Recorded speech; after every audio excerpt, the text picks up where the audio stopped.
Day 1. You wake up in 480 BC, Sparta, the year of the legendary Battle of Thermopylae. But you aren't King Leonidas, and you are not some heroic warrior from a Hollywood film. You are an adult Spartan citizen, a homoios, an equal. The empire is at its absolute peak of military terror. You live in a dark, timber-built house, rough-hewn with only an axe and saw. No paint, no plaster, no decorative carvings are allowed. The law of Lycurgus strictly forbids it. Comfort is viewed as a disease here. You step outside, and the sheer silence hits you. There are no shouting merchants, no bustling plazas, no street musicians. The Valley of Laconia is a prison of jagged peaks, dry earth, and cold wind. The smell hits next. Bitter river water, sweat, burning pine, and the sharp, sour tang of vinegar. You need to buy grain. You pull out your currency.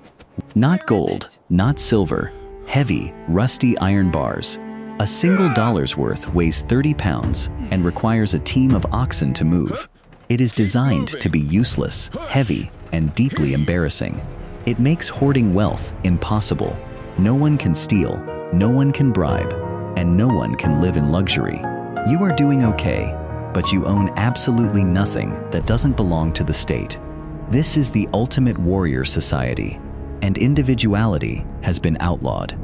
Day 2. Breakfast. A small piece of hard barley bread dipped in watered-down wine. That's it. Gluttony is a weakness, and a fat Spartan is a public disgrace, subject to physical beatings or exile. Mid-morning, you walk past the open fields where the young boys train. You stop to watch the Agoge. This is the state-run boarding school, a brutal meat grinder that turns innocent children into cold killing machines. You see 7-year-old boys, barefoot in the freezing mud, wearing nothing but a single thin cloak all year round. They are deliberately starved by their instructors to force them to steal food. If they get caught, they aren't punished for the theft. They are whipped half to death for being clumsy enough to get caught. You watch a crowd gather at the altar of Artemis Orthia. Young boys are whipped until the stone altar is slick with fresh blood. Some die from the infections later. They do not cry out. To show pain is to forfeit your humanity. You look away, but you feel no pity. Your own son is out there, somewhere in the mountains, surviving on wild animals and raw roots. If he dies, he was weak. If he survives, he belongs to the state, not to you. You are a parent, but you have no children, only future soldiers. Day 3. The Syssitia. It is late afternoon, and attendance is strictly mandatory. The Syssitia is your military mess hall, a club of 15 men who must eat together every single day. If you miss a meal without a valid hunting excuse, you are fined. If you cannot afford to pay your monthly dues of grain, wine, and cheese, you instantly lose your citizenship. You become an outcast, a social ghost. You take your seat at the rough wooden table. Dinner is served. It is the infamous black broth, a murky, dark soup made from pork boiled in blood, vinegar, and salt. It smells metallic and sour. You dip your hard barley cake into it. It tastes terrible, like hot sweat and rusted iron.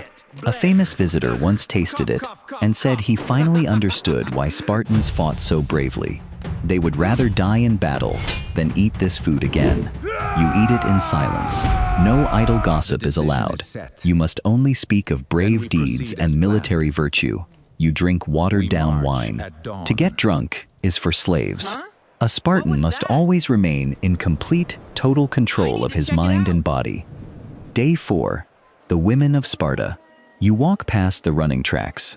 Unlike the rest of ancient Greece, where women are hidden away in dark rooms, Spartan women are elite athletes. You see them running, wrestling, and throwing javelins, entirely naked in the hot sun. They are trained to be physically formidable because the state believes only strong mothers can breed unstoppable warriors. They are independent, highly educated, and they own over 1/3 of all the land in Sparta. Later you think about your marriage. It was not a grand ceremony with friends. Your bride was abducted in the dark, her head shaved to the scalp, dressed in men's clothes, and left on a straw mat in a dark room. You slipped in, consummated the marriage in total silence, and crept back to your barracks before dawn. You have been married for 3 years, but you have never seen your wife's face in daylight. If you get caught visiting her during the day, you are publicly shamed. Your relationship is a secret transaction designed for one purpose: genetic engineering. Day 5. The economic machine.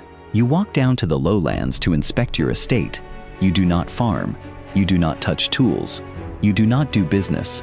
To do so is to lose your warrior status forever. The work is done entirely by the Helots. They are state-owned slaves, conquered Greeks from neighboring Messenia. They outnumber you and your fellow Spartans 7 to 1. They farm your land, harvest your olives, and build your roads. They are the backbone of the entire Spartan economy. Without them, your society starves. But they are not like Roman slaves, who can buy their freedom. They are permanent enemies of the state. You pass a Helot wearing a dogskin cap and sheepskins, mandatory clothing to humiliate them. They are beaten regularly for no reason, just to remind them of their place. What? They stare at you with cold, hollow eyes. Please. It is a terrifying sight. You are a master, but you are also a prisoner of your own system. help me. You must always carry a spear. You must always lock your doors. You are outnumbered, and the fear of a slave revolt is a shadow that never leaves you. Day 6. The Krypteia. Tonight, the moon is thin. It is autumn. You hear a rustle outside your door. The ephors, the 5 overseers of Sparta, have just declared their annual war on the Helots. This is a legal loophole that allows any Spartan to kill a slave without committing a murder. You watch from your window as a group of young men slip into the shadows. This is the Krypteia, the Spartan secret police.